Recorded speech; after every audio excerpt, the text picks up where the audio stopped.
Welcome to the Gravity Well podcast with Alex and Jenny. Here, you break down heavy ideas with us to understand their complexities and connections. Our mission is to work through your dilemmas with you, in conversation and process, making our world a better place for all. We acknowledge that we live on the traditional territories of Treaties 4, 6, 7, 8, and 10, the ancestral homelands of diverse First Nations, Inuit, and Métis peoples, whose ancestors have walked this land since time immemorial, and whose histories, languages, and cultures continue to influence our vibrant communities. We pay respect to Indigenous people through our ethical relationship building efforts. Our community agreement asks for genuine conversations, real hearts, open minds, and different perspectives. In conflict, let's rely on our 6W system and live participant feedback. What matters most is finding common ground. We dedicate this podcast to our children, nieces, nephews, grandchildren, and all future generations. The Gravity Well is on YouTube and streaming wherever you get your podcasts. Join us at thegravitywell.net. Welcome. Happy New Year, if I can say that, in February. I'm so grateful to have the Mountain Child Valley Society with me today. I'll let everybody do a proper introduction in a second here. This is our first episode of the year. We've been busy since November. These ladies especially have been in the courtroom, on the streets, helping organize our communities in Southern Alberta with respect to coal and water safety, quality, and security. There's been a lot happening that's been thrown at us. So we're going to take some time to dissect what it is, what the problem is, what we've been dealing with. And then we'll get into some ideas around what comes next, what we're doing together from this work. So I'm just going to quickly introduce myself for you guys completely. So I'm Jenny Yeremy. I am a geophysicist by background, and I worked in the oil and gas industry for 22 years. I started in development, so I was drilling oil and gas wells, and then started looking at liability, so the cleanup of oil and gas sites. And I will say in 2020, I was really proud to have the opportunity to work with the money that was injected into the industry to address the abandonment and reclamation work in the province. And actually, as it turns out, I was a lobbyist for Indigenous-led closure work in the province. So I'm really proud to say that. In fact, in all three provinces, that was something I was advocating for. So with that understanding, here I am doing this podcast, trying to make sure that people understand the issues that we have on the landscape and who are the faces of the battles that we're having to try and make sure that we preserve our water and our biodiversity and our communities. So I'm going to stop there. Nicole, you're first on my screen. If you wouldn't mind introducing yourself, please. And we'll go from there. Okay, Damix Gnatani, Nistu Ananok, Apaki, Piikani, Diduktutu. Hello, my name is Weasel Woman. My English name is Nicole Johnston.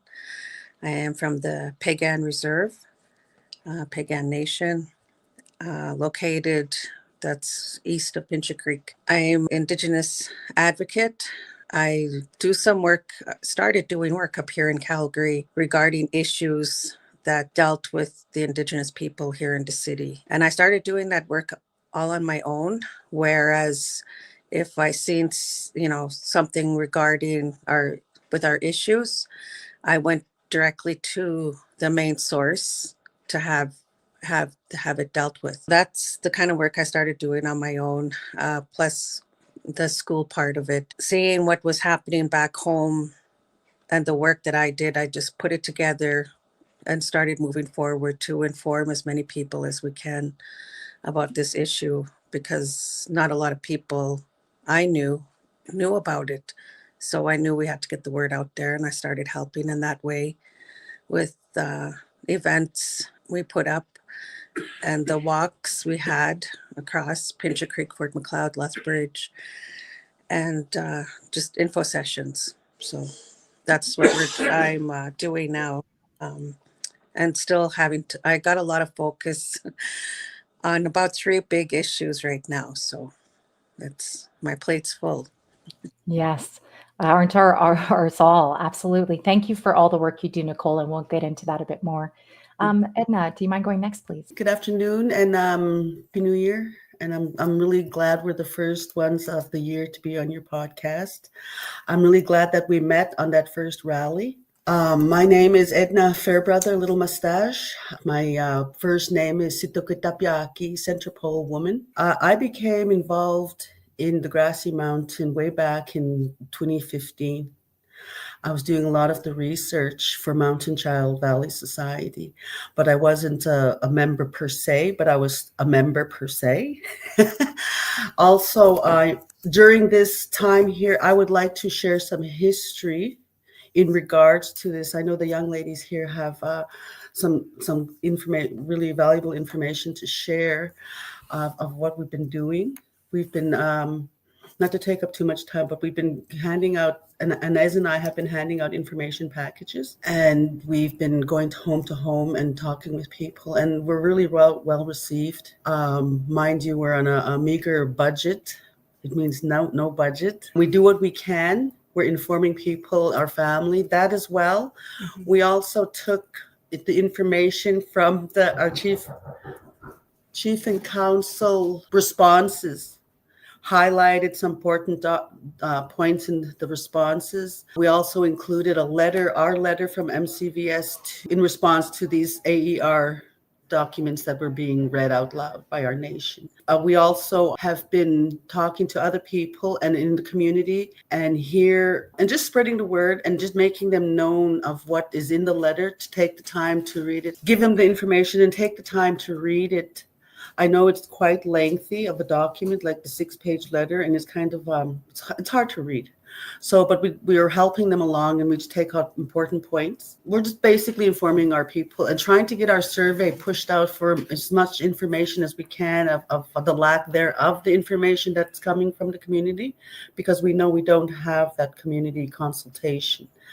And, I can go further and further, but I'll give Inez the time and the opportunity to introduce herself. And it's good to see you guys. Good to see you, Nicole. Wonderful. Thank you so much, Edna. Yes, Inez, please go next. Hi, my name is Wynonna Inez Smith. I'm from Piikani Nation and a recent graduate of the University of Lethbridge. I've been a part of the Mountain Valley Child Society since 2021. That's when the group first was formed. Do you mind offering, what did you study at the University of Lethbridge?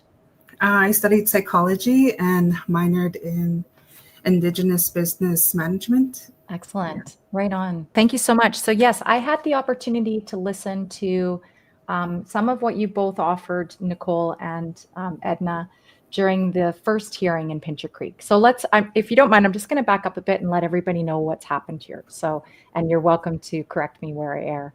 But we had at the beginning of December, there was a public hearing that was made available for the public in Pincher Creek. It was open to anyone who was willing to speak for or against the project, and it was limited to the Grassy Mountain project at that time.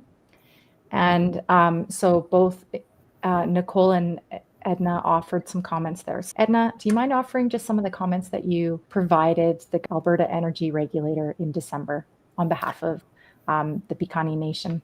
Okay, thank you. We did attend, and I didn't anticipate on speaking, but when a lady came up to me and asked me if I wanted to speak, and then once she did, I realized that there was no opposition from the nation in attendance, except for Inez and I, Nicole, and a few others. So I thought, okay, well, I'm going to speak, because times like the history, like I said, this goes back to the history. We're not consulted properly. All the information stays within the managerial level, chief and council managerial level, employee level, but it doesn't trickle down to us. And so that's what I wanted to get across to them, and not being made aware of this in our giving us the opportunity to speak, and having a non-native lady, our lawyer try and silence us. It was really infuriating, and I was kind of glad she did that, because it just showed the world as to how we're suppressed and oppressed, and not having our say as the opposition. Like for every action, there's an opposite reaction. Simple. It's just plain and simple. So being the opposition, we have to educate the leadership as to the what ifs. The what ifs are the big thing. So that was our goal, and to try and make them understand our side, that we're opposed to it because we're not consulted properly. We could have been prepared to show the AER, whoever was watching, the state of our community. And anytime we're consulted, we're not properly consulted. There's times, like, I'm going to talk history here, to change our voting, to change our electoral. All it was somebody coming around asking a question. Do you agree? Do you not agree? Well, they took it and ran with that. And all it was a questionnaire when it was supposed to be a referendum. And in our community, democracy doesn't work in our community. It does not work. People look and say, yeah, you guys get everything for free. We don't get nothing for free. If I was to be so, like right now, I'm stuck. We all have our personal stories, and for the whole chief and council to speak for every member, I personally believe, and I strongly believe, that they must go to every home and to see where they're coming from. Why are they against it? And history has proven that we just get steamrolled every time. The dam, for instance, in my lifetime, how many times have they imposed these things upon us? The dam, we were against the dam because of the changing of the waters. And lo and behold, now we suffer the consequences of that decision. The $64 million deal that we had back in the day, we were battled on 4 fronts, every corner, north, east, west, and south. And it's for, we call them our 4 corners. We had our own local government. We had the Alberta government. We had the federal government. And we had the community that was for it. So we were the opposition and the ones lobbying against it were battled on 4 fronts. At every direction we had to battle because we were getting sold out. We had 9 land claims in that claim that there was no money, dollar affixed to those. And trying to educate the community on that, saying, how are you settling something that does not have a dollar on it? We need to have that. We need to have that. And now, again, they told us in that deal, Piikani's going to be better off. Piikani's going to have this. But now we're suffering the consequences of that again. The people that are in opposition, the people that don't know, the people that don't fully understand and are not consulted with the truth. You could be consulted, but not with the truth and the facts and the whole truth. But we are the ones that suffer those consequences. The children, the unborn children, are suffering those consequences because it seems like services are getting cut here and there, left and right. And our unborn children are coming into this world with a debt, which is unfair because we're supposed to be protecting their path when they're born.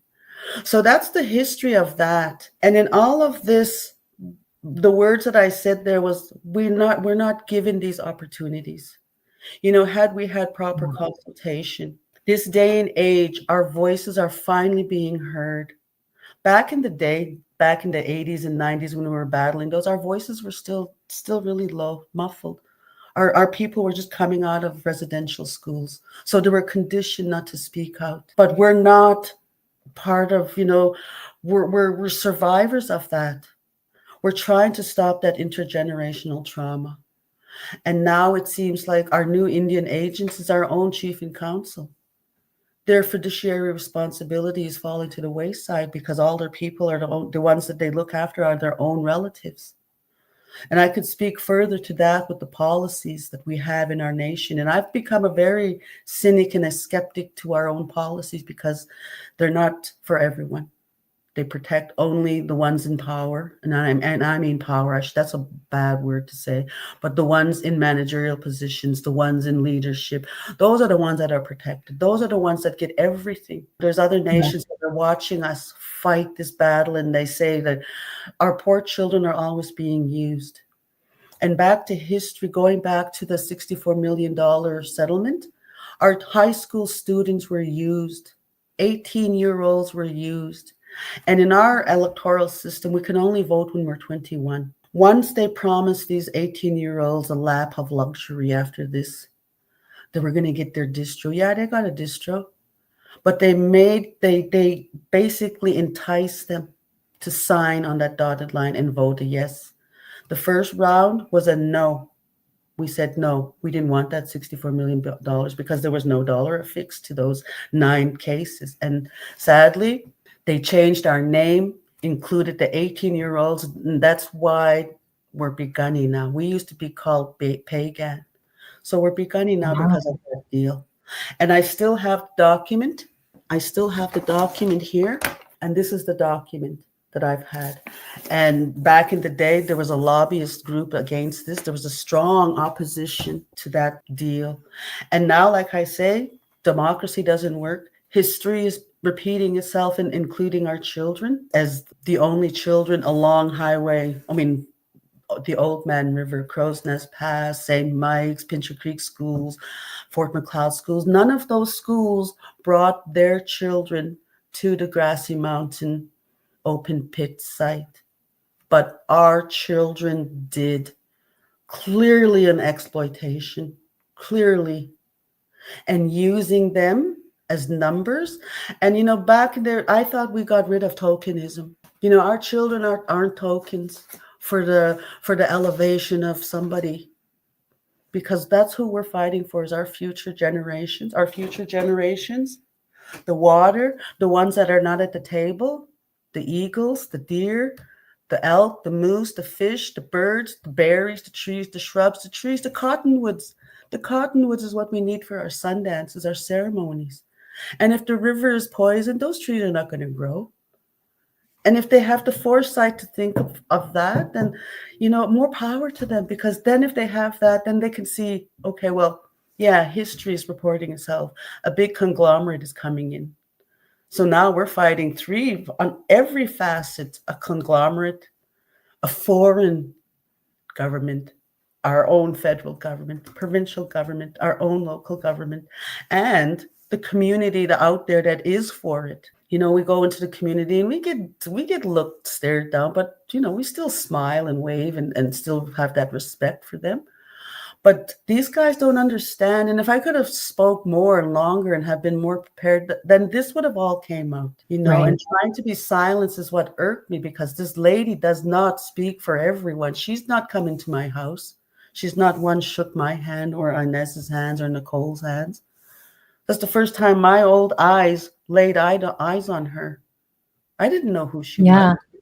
I'd like to clarify for people, because I know what you're speaking to. So at the hearing, there were people that had put their names forward in advance. But to your point, they were aware of the process and had been, had submitted their presentations early on. Maybe, Nicole, I can flip it back to you and you can speak a little bit about what happened and offer your thoughts about what was said that day, the first hearing day. Okay. When we spoke at the AER in Pincher Creek, and feel free to speak more about what's happened since. But yes, Edna was explaining that you weren't given the opportunity to speak, and there was some back and forth discussion amongst the AER panel and the lawyer for the Piikani Nation that prevented you from speaking initially. Yeah, I just wanted you to expand on that, and then feel free to say whatever you wanted to add, and then I'll go back to you, Inez. For me, it was expected for them to, stand up and object to us speaking.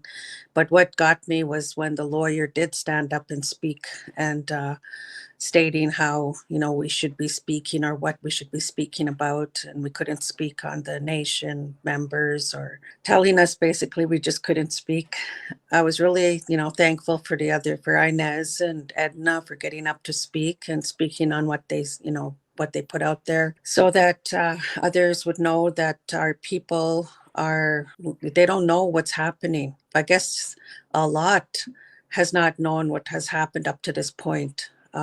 Some don't even realize how far back it went, and were shocked to hear when I said it went back as far as 2013. Mm-hmm. That how could they not hear from 2013 till now about everything that's happening now and being brought out? We let her know, we let the lawyer there know that she does not speak for us as the Piikani Nation members. And I also, when I got up to speak, I'm going to say that I wrote out the beginning of my speech was the introduction.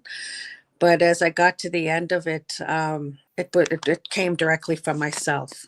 and it came from what I was wanting to speak on. And so I let them understand that, trying to put it in nicer words, but that they don't speak for us. And the AER, like everything I was putting together, I wanted them to know that it's a no-go for Piikani, because of the fact that the members are the ones that do hold that power over our chief and council. Whether they like it or not, we do. We hold that's our power. We put them there, and they were going against us regarding this coal mining and not properly informing the people, not doing any referendums, not having any info sessions on it. Nothing was said on this. So it was a shock to most members when we started bringing this coal mining out. There was, even back in the first time MVS started, not a lot of people knew at that time too. I barely caught on, but I jumped on to the group there when they first started, and was listening on, and myself too, trying to figure out what was happening. It was news to me when I first heard. Being more focused on the work that I do up here, I started focusing more back at what's going on back home. Did not like it. And I thought, no, I can do more. I could help out more. I can, offer what I can, and started offering to do these events, these walks, these info sessions, putting the word out there, helping to spread, things such as that pamphlet there you were holding, what the other ladies were doing. Yeah. And then their information packages going out, and trying to speak out at our band meeting, which was a fun thing to do, but Yes. And you filmed live. Yeah. I just want to walk through a couple of the things that, if you don't mind. Attended the hearing, spoke there, and then continued on the ground as there was threats of a potential referendum happening right away, staying in contact with chief and council and putting out for the public what were you hearing, and what the responses from the nation members as you spoke about it. Nicole, you went on to help organize 3. There we go. I'm going to have to get a copy of that, ladies, and I can share it with this, and we can highlight some of the keynotes. But let me pause there. Yes, Edna, sorry, Inez, can you offer a little bit of your thoughts on this, and then we'll circle back around with some more. Thank you. Sure. So I spoke at the first AER meeting. I knew it was going on. I didn't know that there was a process to talk, to register, and even to be there. I registered for tickets, but I didn't know there was a whole other process to it. And they don't advertise that. They don't talk about the process and are open to Albertans about that. And so I went on the second day, not knowing, but wanting to speak. And so I was prepared with a speech. And in my studies, I've learned that in Indigenous negotiations, you have to put a chair aside for the animals, for whoever you're speaking on, if they're not there. Put a chair aside for the water, the animals, plants, buffalo, Mm-hmm. And so that makes it known that they're there, they're present, they're alive, they have spirits. And nobody was speaking about the animals, the water. Nobody was speaking on it. And so as a youth, I really felt that it was my duty to do that. And especially being raised from my grandpa, Nick Smith.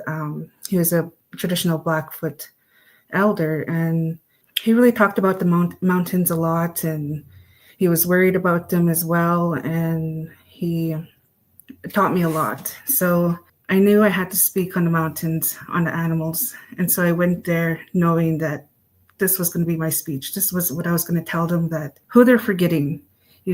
These things are alive, the animals, the water, they're alive, and they need to be represented efficiently. And so I went there and I told them, like, I'm speaking on these people. I'm speaking on the children that aren't aware of this. I'm speaking for the elders that are not aware of this. My mom didn't even know about it, and she didn't know why I was coming for a couple of days, staying at her house, and that I had business to do in Pincher Creek. And so, like, she didn't know anything about it. And I told her, well, don't worry about it, Mom. I'm going to go speak on it for our family. So Incredible. we went, and I also had to represent everyone else who didn't know about it. And I also told them basically that what they're doing is environmental terrorism. It's economic terrorism upon us, upon the First Nations, upon this land, upon the water, animals.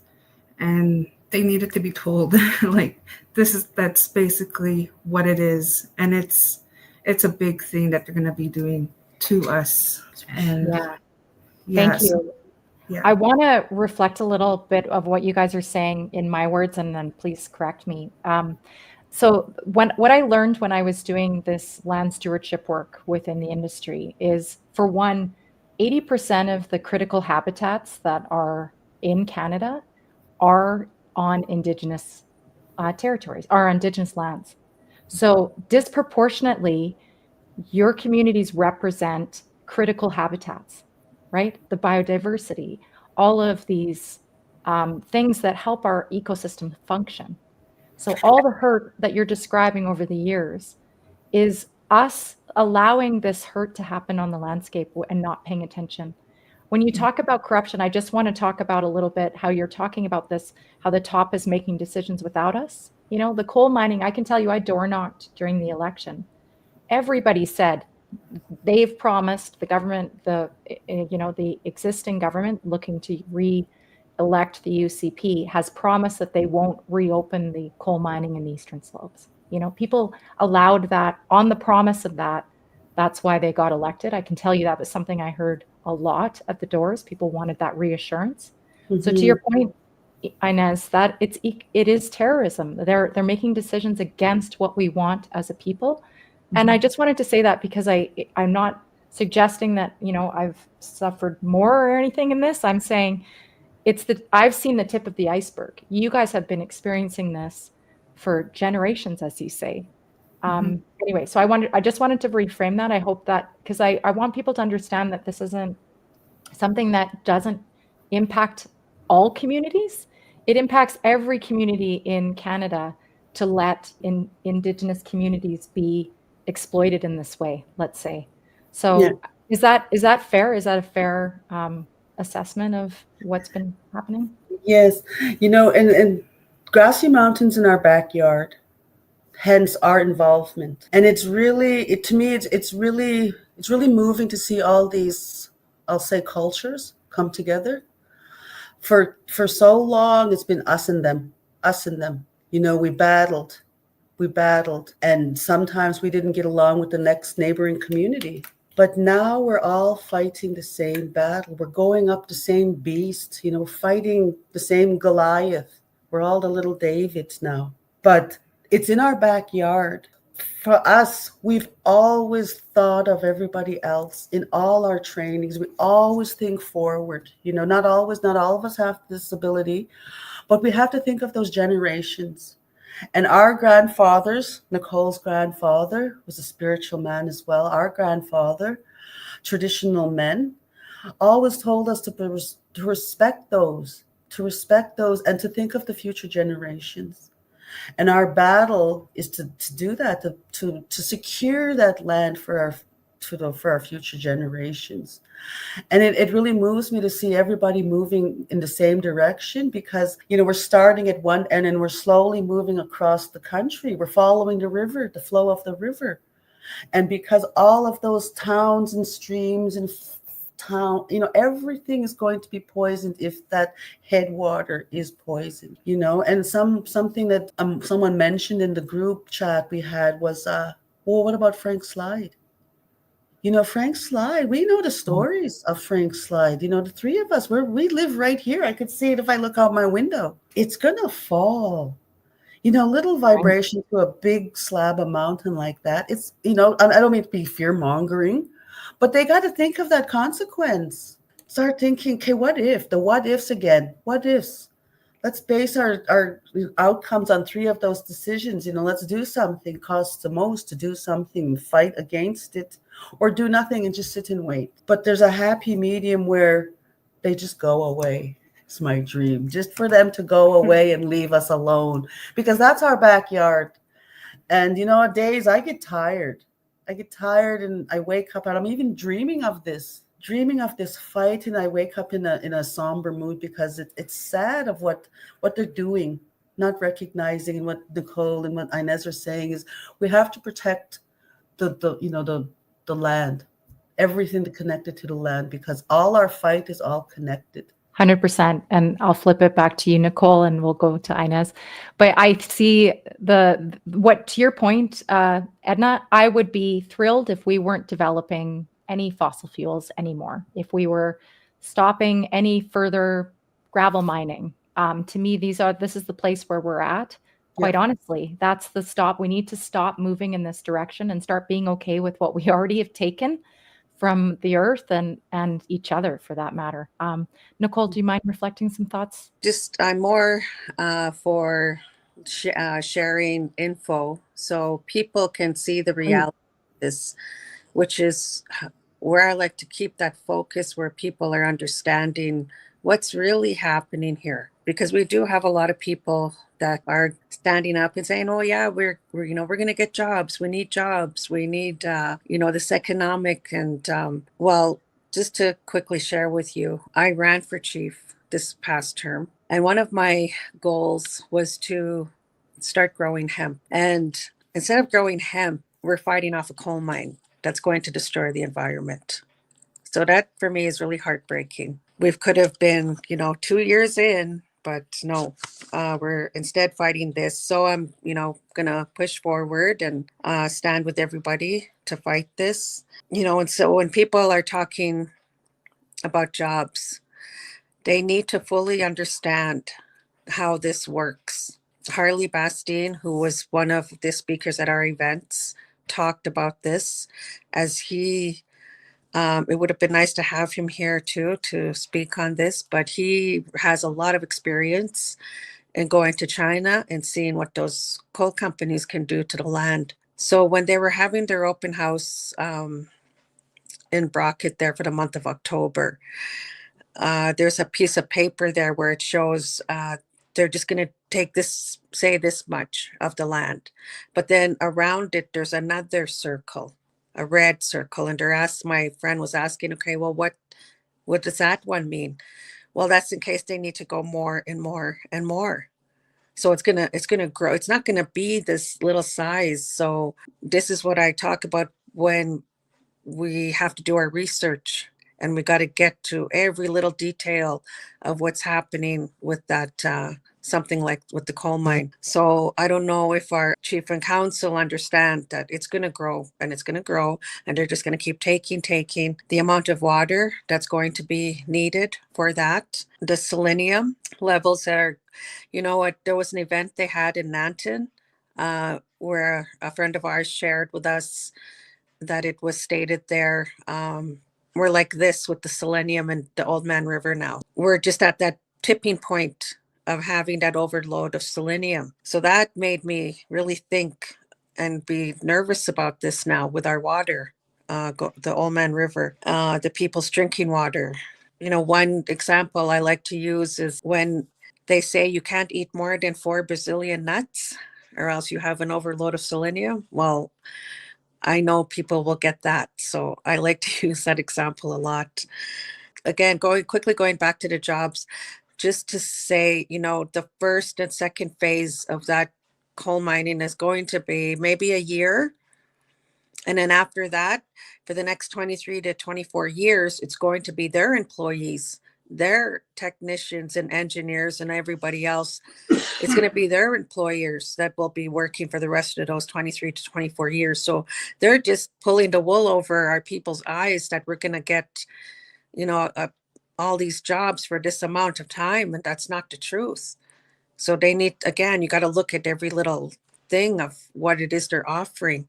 It's really, none of it makes sense. None of it makes sense when you start putting the pieces together in this issue. And it does not make sense, but it's going to, I'm going to say, destroy southern Alberta. And it's going to go more down east, which I'm sure people now, like our neighbors, standoff, they're waking up and they're now being told of what's happening. They're now going to start coming out and speaking on their part of it, as there's going to be an interview today on it. So they're coming out. They're going to be speaking more out about it. And it's, with Danielle Smith and conservatives and our chief and counsel, being with in business with this lady, Gina Reinhardt, from this coal company, who owns this company, who's pushing. That's to put it into terms of, I don't understand how the conservatives and our chief and counsel are basically helping a foreign company to come into our space to get billions of dollars rich and leaving us with disaster and no drinking water. How does 100%. I just don't get. I don't get that, putting it in that kind of perspective. It does not make sense. So Not at all. Yeah, I want to highlight some of the things that were said in the Calgary hearing, and then we can talk about what comes next, because you're right, Edna, I love that you said that and Inez, I'll let you lead off this one when I'm done speaking. Edna, I love how you said that we're the Davids against our Goliaths here. This is, as you said, Nicole, foreign interests in our province. This will devastate everyone downstream. It's estimated 2 million people are impacted by Grassy alone. Now what's happened is during the Grassy hearing, so in January, we had a follow-up hearing in Calgary that was limited to the proponents, so the direct and impacted participants. So we had people speaking for the Piikani Nation, not the members. We had people speaking for the coal mining company, and the Stoney Nakoda Nation spoke for the project. But it was very important to note and mention that the rationale for the two nations was to ultimately get to restoration, get to that point where we're actually cleaning up the land. So I want to make sure that that's noted. They were okay with the exploration, to your point, Nicole, likely because this is the jobs that are actually being promised and not necessarily anything that would be promised afterwards. But so the experts that spoke there, Lauren Fitch and Bill Trafford, both spoke about the fact that, well, first of all, Northback offered no new data. So to me, this is a very important thing that is noted now in record for any Albertan or anybody to see, that in 2022, these projects were canceled, all of them, no Eastern Slopes mining of coal. And the rationale was it's not economic and it'll devastate all of our other economies and drinking water of anybody. And Northback had no new data to offer.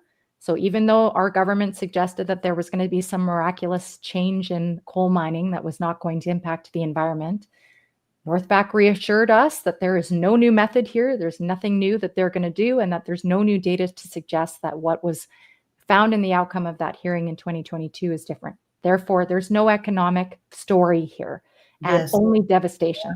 Yeah. So anyway, so I just wanted to frame that for everyone. And I did want to say that Lauren Fitch said that any activity, so let's be clear, not even coal mining, any activity with trucks or with roads or anything is going to cause devastation to our existing or our already troubled ecosystems. So we have a reduction in salmon in our headwaters, or various trout, I should say, and those are they will be impacted. So the answer is no activity in the Eastern Slopes, not just coal mining. I just want to be clear on that. So you're bang on there, Edna. Okay, Inez, I think I rounded that out, I hope. If you wouldn't start talking about what comes next for us, please. Go ahead. Well, Mr. Fitch really did a good presentation, and we want to try bring that information to the community members. So we already started gathering his information and creating a booklet for our members.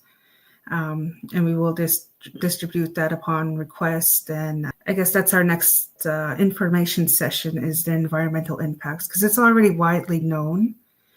But to actually see tangible information will probably help our members be more knowledgeable in their decision about it. Yeah, absolutely. Is there anything more you wanted to offer from the other stuff? I'm sorry if I'm rushing you along at all. I did want to say that our Piikani members are a little bit confused regarding their decision about the coal mining, because what our Chief Troy is saying, he is stating that if we, Piikani Nation, do not go with the coal mining, then all the benefits will go to Stoney Nakoda Nation, which is not true. Because in the AER hearing, Stoney Nakoda stated that if NorthPac doesn't get this application approved, then they have no benefits. They have no agreement with NorthPac. So all the land claims on that grassy mountain is null and void. It's not happening. And there's two separate claims. There's the Piikani Nation versus Stoney Nakoda land claims. And then there's this coal mining. And so he's trying to put the two together, give us an ultimatum and say, if, this goes ahead and Stoney Nakoda gets all the benefits, we get nothing, which is not true. He needs to tell the members the truth, separate it, the facts, and give them the facts straight. And so if the permit doesn't go through, then all the best to us. That's a fight that is won, but it doesn't impact the other court case that is in the federal courts right now. So I just wanted to make that clear. That's where members are confused about. They need to not be confused. Yes, excellent point. There is an appeal with the federal court right now that is supposed to be heard in the next couple months on this. It should be, again, dismissing this project once again, which was done in 2022. Now, that being said, the provincial government has undermined this process. So if I may ask, and this is potentially putting you on the spot a little bit, but we're now thinking with respect to the provincial government suggesting that they've lifted the coal moratorium again and things are open. We're anticipating to see applications within a number of areas within the Eastern Slopes now. And so one of my thoughts in terms of our work together is to make sure that we're alerting any neighboring communities as to these applications that could potentially show up with the AER, so that we can be ready to make those statement of concerns and ensure that we have community members that actually have standing. They're close enough to those projects that they can fight them. Because we know the limits, like you were describing, all of you, how the AER doesn't tell us, they don't make it easy for us to know these things. So we have to do the work for them, which is a lot of time and energy. So we have a group, the Chinook Watershed Alliance, which includes you folks, and we're now trying to work together to make sure that we can have a plan of attack there. Early stages, obviously, but I just wanted to say from my perspective, that's how I'm anticipating us working together.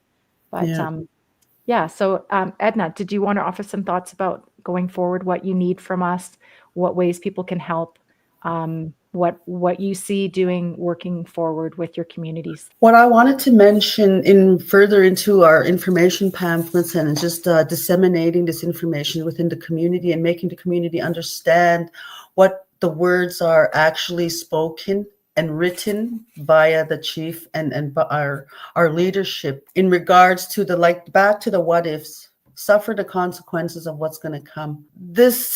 Those two questions asked at the end of the hearing were asked by every special interest group, and our chief wasn't there to be answering those questions because there was something more important that day. So our COO read his 6-page letter, and he couldn't answer those questions. So now after that, we got the exhibit. It's 128 for anyone interested in that exhibit. It's 128, and in it asks two questions. What if it goes through? What if we approve it? What are some conditions that you would want from NorthPac? All the while, leadership has been talking about economics. Economics is the people, is the resources, is our land. That's economics. But he's failing to mention economics in his responses for any conditions if it does go through. And for me, I got to keep my voice in check because when my blood starts boiling, it gets really high. So just bear with me.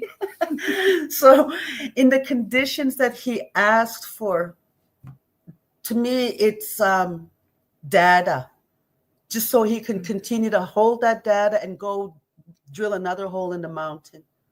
So that doesn't, it's not comforting me in any way. He also states to test the waters. Well, that's going to be reinventing the wheel, because in the $64 million, we train people in the FEIA. We train individuals to do those jobs. I still have all their names. I know the company that did it, but they've sadly been overtaken anyway. That testing the waters, that's something we can't reinvent the wheel. That's just throwing money away. Another thing was a air quality station.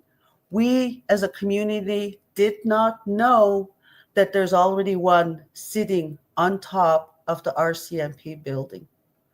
Mr. Trompier told us that there's going to be a bigger one built.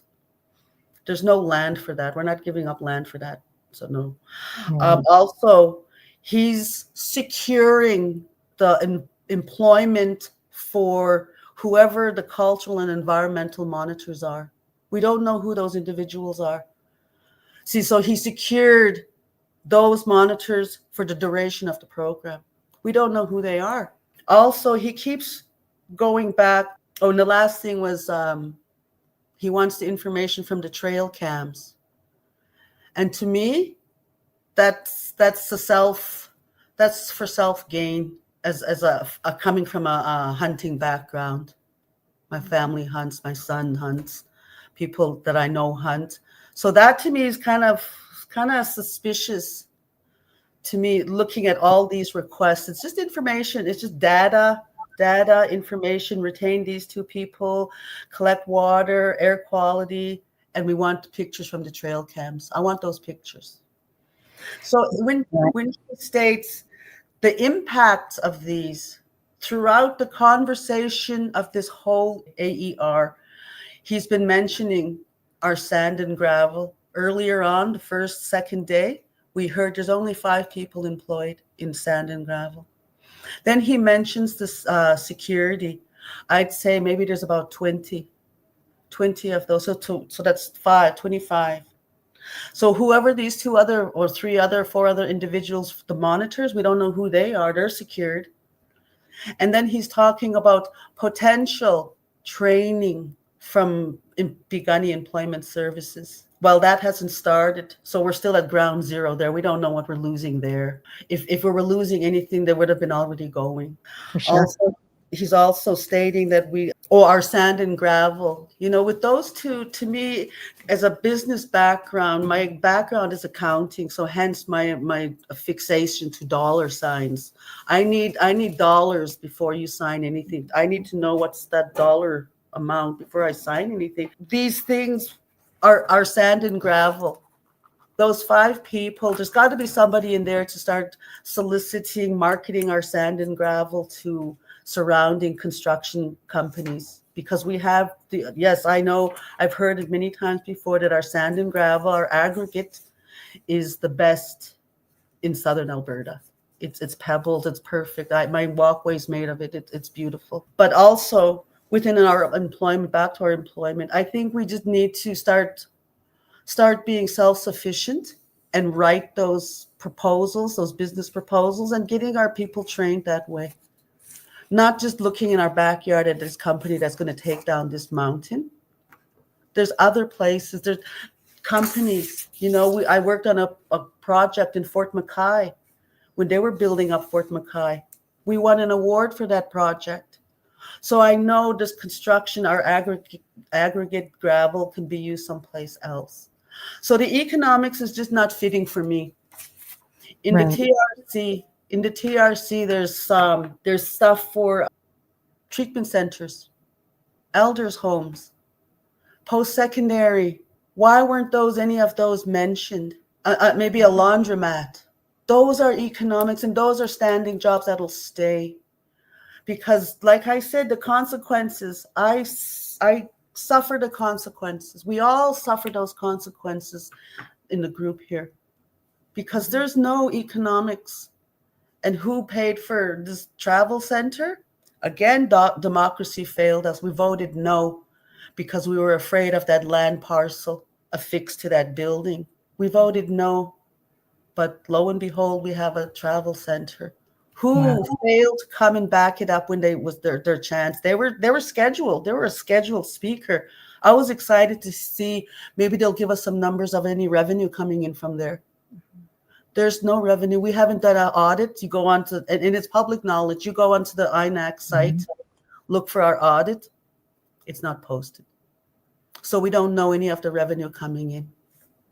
So when they talk economics, well, let's get to the nitty-gritty of the economics. We can't be depending on people out there to put the money in our hand. Back in the day, they were called sits beside the fort Indians. You know, I've been trying to get in there. I even offered the nation to write business proposals for them. Oh, no, we already have somebody for that. So I emailed her. She never replied back to me. Anytime somebody does want to do something, we have to get past chief and council to get that approval. I've been trying to paint a wall mural for the last 4 years, maybe even longer. They're making me into a liar by not looking at my requests. I sent the money back because I couldn't hold on to that money anymore. So stuff like that, the economics is just not sitting.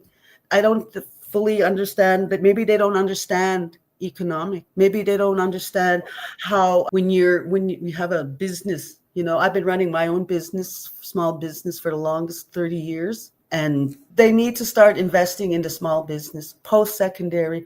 Let's make a playground for our children. There's only one playground, believe it or not, in our Piikani Nation. One. And the last housing director, May 22nd meeting, like a few years ago, I said, save some land for the children. Save some land for the green. Save some green for our children. Nope. They're just popping up houses, and you'd be surprised at the economic loss we've had within our housing. There's new builds, Jenny. You'd be surprised and just appalled at the new buildings that are sitting in our nation, sitting there, not vacant. Wow. Why? Is because poor decision making. Poor decision making and the me concept. Me. Yeah. That's got to stop. And the economics is just not, these responses, there's no economics in here. And no. all about was economics. So now we're going to suffer those consequences again if people don't smarten up and start saying no to this and start speaking up. But right now where we're sitting today, I think all our lobbying right now, our rallying, all our words are falling on deaf ears. They're not listening to us. They don't hear us. They're choosing to ignore us. They're choosing to shut their heart off to us. In Native culture, in our natives, all our decisions are based on relationships. You make one or you break one. That's just how we do. And for you to make one that's broken, well, you got to go have that responsibility, go back and fix that relationship. Because right now there's people that were close friends not talking to each other anymore. Agreed. Yeah. It's happening everywhere. And it goes back to poor decision making and not including the whole community. And you know, yes. we got to step up to the plate. That's right. I love how you said, Edna, that we have to start putting proposals together. And I think that's a big part of what the work we need to do is to show what can be done differently. Because you're right. What I'm hearing in those economic submissions is watching, waiting, wondering, learning, putting it in a pile and watching the destruction happen. Yeah, there's, to me, monitoring is something that that is spoken about in industry. Monitoring is not mitigating, So I'm going to stop there. Nicole, why don't you go next and then we'll wrap up with Inez. Well, I just want to say, first of all, that I'm very happy with everybody that's getting the word out, and we're doing a good job informing people, because I'm now starting to see people coming out and asking questions and wondering whether or not, what they should believe or not believe. So I'm glad that I'm starting. It's small, but I'm glad there's people that are starting to see. I just wanted to, I tried to put this in a big picture as fast as I can with how everything is turning out. And, one of the things that was brought to my attention at the AER hearing, this last one here in Calgary, was when they're talking about jobs. It was said here like the Australian mining corporations, which is including Hancock Prospecting owned by Reinhardt, are the global leaders in anonymous driverless mining equipment. So Right. and this is something else, a little, even if it's just a sentence that when I talk about researching, people need to read into about, because that's all I'm getting sometimes on my feed is, well, we need jobs. Well, we need the jobs. Well, this is another few words that state they are driverless mining, they have driverless mining equipment. The other thing was when mining for that medular, I can't say that, coal, dangerous lead, Metallurgy. selenium, arsenic, and other materials are exposed and will travel in the runoff down into our rivers and creeks. Northback will also use our fresh water to wash the coal. They will need at least 1,000 liters of water for every 1 ton of coal. This contaminated wash water will be held in huge ponds at locations with hopes that they do not overflow or worse, break and release into our waterways. This operation will require massive amounts of fresh water. So talking about those ponds, the example that I used goes back to what the Navajo people are going through down in the States in Arizona, New Mexico, down there with those coal mining. And one of those tailing ponds or those ponds, it broke.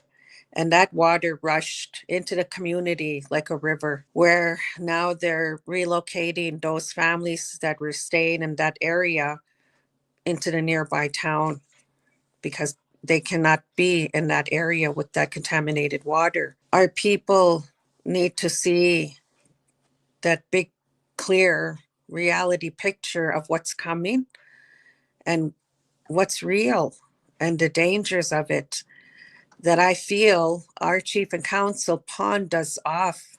They pawned off our health, our environment, our water, our future generations, our relatives, the animals and stuff.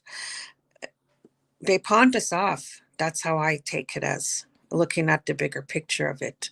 And they need to be held accountable for that, because yes, they are there. Yes, they are, and chose to be in those positions and sit in those seats. And once again, like I keep putting it out there, we cannot mix politics and personal. So when they're being held accountable and we're calling out for transparency, that's all it is. It's not being personal. This woman, Gina Reinhardt, is a very, very racist woman. That's the other thing I just can't wrap my head around with our chief and council working and allowing this woman to be here. And then they talk when we at the AER hearing, when they talk of the description of the application. I spoke with the COO there at the hearing up here in Calgary, and I asked him if he could be more specific and more clear with the members when they talk about this application. And again, he just stood there and told me, we're just for the deep drill permit. That's all they were going for or supporting. And I told him, I don't think so. I think these three kind of go together under that one application. So when he said that to me, I was like, wait a minute, not to be mean, but do you even understand what I'm trying to tell you? Like, do you not understand? And I'm showing him the paper. And he said, no, we're just support. And I said, no, they go together. So stop telling the people that this is a separate, it's not. These three are under that umbrella of that application. So I asked him to be more clear, precise with the people, that what, if he knew about the history of that mountain, if he understood that there was something that was very precious to one of our elders that was buried up there, and that was many, many years ago that it was buried up there. He had no idea. He had no clue as to just that one story. And so I said, you guys really need to start doing your own research. You really need to start looking at our history and what happened in that area, why we are standing up for it and fighting for it today. And it's not just that.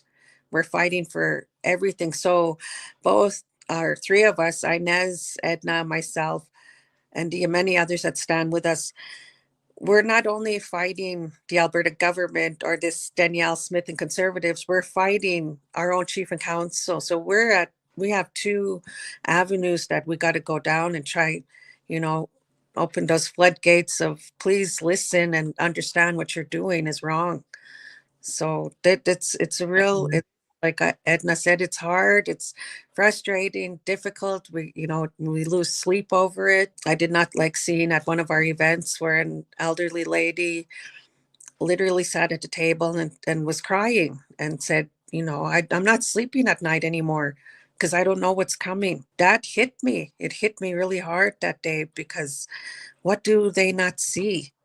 And what are they doing? So when they talk about Northback not giving us any kind of money, well, again, people are being, that's misinformation. They're not being realistic with the people, leaving people to, out in the cold again. They don't know what's going on. More questions that need to be answered. This is, none of it makes sense to me. No, it truly doesn't. And everything you said, I echo. I've lost sleep over this. The thought, there's nothing good about it, So I think I want to say something that Hugh offered when that's your husband, right, Nicole? Is that his name? Yeah. When we were down in Pincher Creek at one of the rallies. So I just want to say, like, Nicole, and I'm sorry, Edna and Inez, if I'm not clear of your participation, but Nicole has helped organize 3 events that were very well attended, mix of people from across, different cultures and communities, let's say, and excellent feeling of coming together in these issues. And I just wanted to highlight, Hugh had said, we can't look at this as just a one-off thing. This has to be us glued together now, appreciating that we're in this together and that we have to work together. So the things that I want to make sure that I'm articulating for you guys and for anybody who listens to this or follows this in a future recording is, so we've got, like I said, this alliance going. I hear, and I want to make sure that you guys understand we can work together in terms of, having funding to help people be understood by, giving out information to the community, let's say. We can pool our efforts in that way. So I've heard that the Alberta Resistance is hoping to do some interviews with Lauren Fitch and others. So I think there's another opportunity there for you guys, so that we can make sure that, like you said, these key things that were said in these hearings.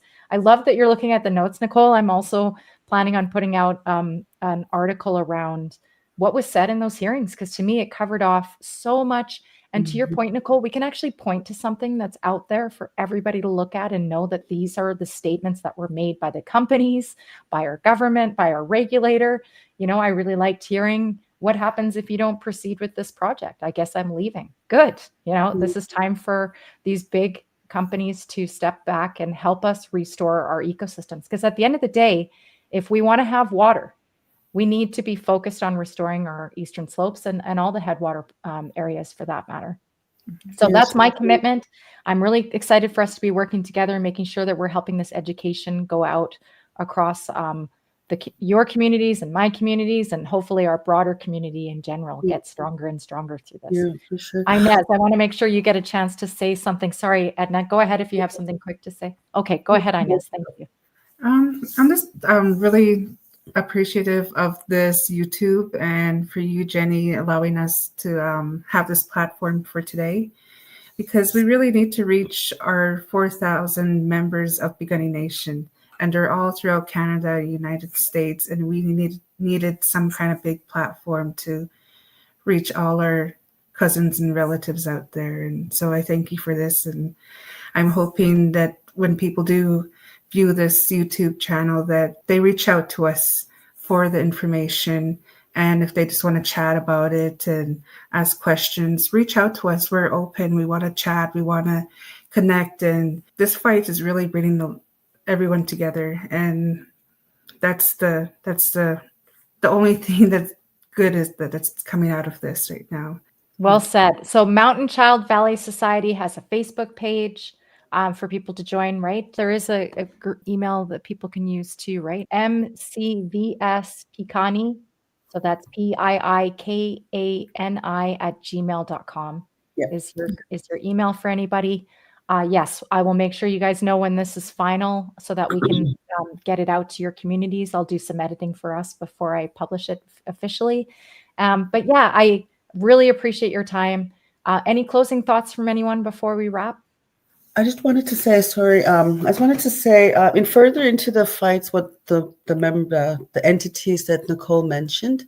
Like I said before, our fights are following at deaf ears in our own hometown. I think right now, whereas the First Nation, like our directions in life for the non-native and the native are we have different. We have an Indian Act we have to break down. I think we got through to the chief and council, so now's our next step. We have to start taking our fight to the big house, to the feds. They're the And that ones. goes for us too. These are federal issues for everyone. Yes, please continue. Yes, sorry. But time and more so for us because that's where everything is housed for us. Everything is housed. We can't even start a business without their okay. We can't do nothing without their okay. So if we start to keep on the momentum going by this, and I'm so thankful for you for inviting us. Keep the momentum going. Start the letters, the campaign letter writing, and now we take it up with the INAC, with Melanie Joy. She needs to be the one, the foreign minister, because she needs to know that she's letting in a foreign entity to come and encroach on Blackfoot traditional territory. Oh, So, interesting. Yeah. and that's just a must. Right now, it's a must.